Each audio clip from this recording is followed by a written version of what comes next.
समोरच्या बाजूनं बैलजोडी येते आणि शेतात जी पेरणी चालू आहे तर ही पेरणी कशात चालू आहे? पेरणी घेवडा आहे ना? घेवडा हा आणि काळा घेवडा. काळा घेवडा. त्याला काय वेगळं काय तर म्हणतात ना? वेगळं म्हणजे काळा घेवडा आणि वरून घेवडा. हा वरून घेवडा. तर समोरनं ही जी बैलजोडी येते ते पेरणी चालू आहे आणि पेरणी चालू असताना यात बियाणं आणि खत पेरायचं काम चालू आहे. राजा आणि दुसऱ्याच काय नाव आहे? राजा सरजा होय. तर ही पेरणीचं काम चालू आहे. आणि तुमची ओळख सांगा, तुमचं नाव सांगा. अमोल पिसाळ. अमोल पिसाळ. तुमची पण ओळख सांगा. निखिल पार्टे. निखिल पार्टे. पार्टेवाडीचे का मग तुम्ही? आणि हे तुमचा भाचा? आदित्य उंबळे व्याळे. आदित्य व्याळे. तर समोरनं येणारी जी बैलजोडी आहे ती अतिशय जबरदस्त आहे. आणि बैलके मामा तुमचं नाव सांगा. तुमचं नाव? साहेबराव घाडगे. आणि बैल मालक?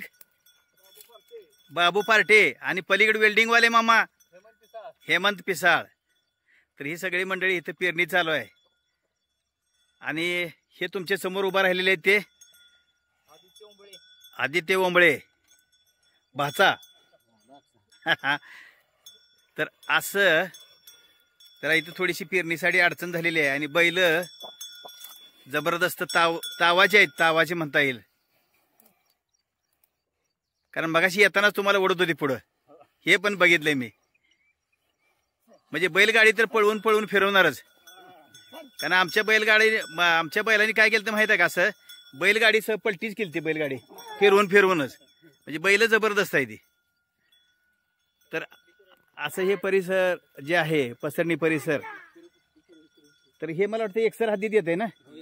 हा एकसर हद्दीत जी पेरणी चालू आहे. आणि पूर्ण समोरचा परिसर जो आहे तर समोरच्या बाजूला दिसतोय तो पांडवगड आहे. आणि इकडच्या बाजूला लांबपर्यंत मग बराचसा भाग दिसतोय. आणि इकडचा भाग जो आहे तो पाचगणी वगैरे असा जो परिसर आहे तर या भागाचं आपण चित्रीकरण केलेलं आहे. तर माझ्या समोरच्या बाजूला आहेत निखिल पार्टे आणि त्यांच्या बरोबर आहे एक छोटी मुलगी. नाव काय आहे? सानवी. सानवी तुझं नाव काय आहे? सानवी गंमत करत बसलेली आमची. आणि ह्यांनी इथं भाजी पेरलेली आहे. यामध्ये आहे मेथी, कोथिंबीर आणि दुसरं काय अजून? शेपू.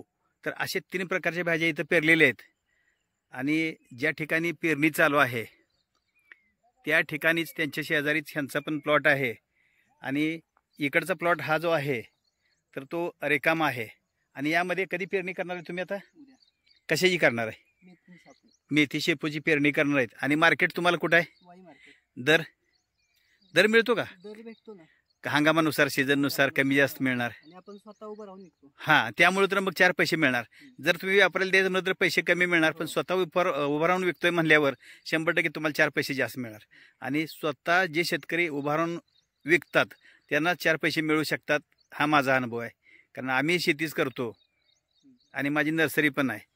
तर अतिशय भेटून तुम्हालाही बरं वाटलं आणि तुम्ही माहिती दिली. धन्यवाद. आता जो घेवडा पेरलाय तर त्यात तुम्ही धन आणि चवळी विस्कटताय. ह्याच्यामुळे तुम्हाला ह्यात कोथिंबीर मिळेल आणि चवळी मिळेल. म्हणजे मिश्र पीक झालं. आता एकात ह्यात किती पिकं झाली तुमची? एकूण 4 झाली पिकं. तर 4 वेगवेगळ्या प्रकारची पिकं एकाच प्लॉटवरती घेताय आणि त्यापासून 4 पैसे उत्पन्न मिळवायचा कमी क्षेत्रामध्ये प्रयत्न चालू आहे. तर माझ्या समोर आहे आदित्य उंबळे. आणि आदित्य हे काय करायला लागलाय तू? गवत काढतोय. कशासाठी? बैलासाठी, म्हशीसाठी. बैलासाठी आणि म्हशीसाठी. म्हणजे बांधाच्या गवतावरचा सुद्धा तुम्हाला उपयोग होतोय.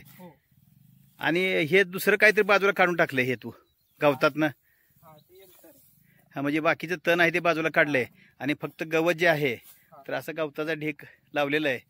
आणि आदित्य हे त्यातनं अजून काहीतरी मला वाटतं मिसळलेलं आहे. काय काहीतरी गेलंय तुला जरा शंका आली म्हणून ते वेगळं करण्यासाठी काटे आहेत. तर हे काटे वेगळे करून टाकायचं आणि जनावरांसाठी चारा या ठिकाणनं घेऊन आदित्य घरी जाणार आहे. तू काय शिकलाय वगैरे का शिकतोय काय? झाली 12वी झाली. 12वी झाली आणि परत आता काय शेतीच करतोय का? नाही दुकान आहे वाईमध्ये. कशाचं? चिकन 65. चिकन 65. हा चिकन 65 घरी. बरं बरं बरं. मग श्रावण संपल्यावर तुला भेट द्यावी लागणार. हो. ठीक ठीक ठीक. तर समोरच्या बाजूला मला इथले माझ्या मेहुण्यांचे शेजारी भेटलेले आहेत. आणि तुमचं नाव सांगा मला. महादेव भिकू चव्हाण. महादेव भिकू चव्हाण. इथं काय चालू आहे तुमचं काम? पोल्ट्रीचं चाललंय. पोल्ट्रीची किती ह्याची पोल्ट्री करणार पक्ष्यांची? 5,000 पक्षी. 5,000 पक्षी. कुठले काय असं काय ठरलंय काय? तसं काय नाही अजून आपण जसं बाजारात आता माल कुठला चालतो हा. त्या पद्धतीनं माल घ्यायचा. हां हां हां हां. सगुना बी चालते. बरं बरं. म्हणजे त्यांची सगुनावर स्टँडर्ड कंपनी असेल तर त्यांची वेंकीज वगैरे त्यांची फ्रँचायझी घ्यावी लागणार ना? हो, त्यांची घ्यायची मग हां. कंपनीला. कंपनी मार्फत घ्यायची आणि त्यांना कंपनीच्या नावानं त्यांना परत विकत द्यायचं. परत त्यांना ते माल घेते. हां हां हां. आपण त्याची व्यवस्था करायची सगळं. म्हणजे सुरुवात जी आहे ती तुमची 5,000 पक्ष्यांची सुरुवात होईल. 200 फुटाची लांबी हां. शेडची. आता एकदम तुमचं ज्यावेळेस शेड पूर्ण तयार होईल आणि पक्षी चालू होतील त्यावेळेस आपण एखादा व्हिडिओ परत आपण चालते बनवूया.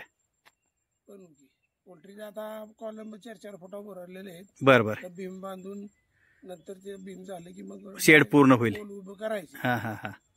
नंतर मग त्याचं काम चालू करायचं. ठीक ठीक ठीक. ओके. धन्यवाद.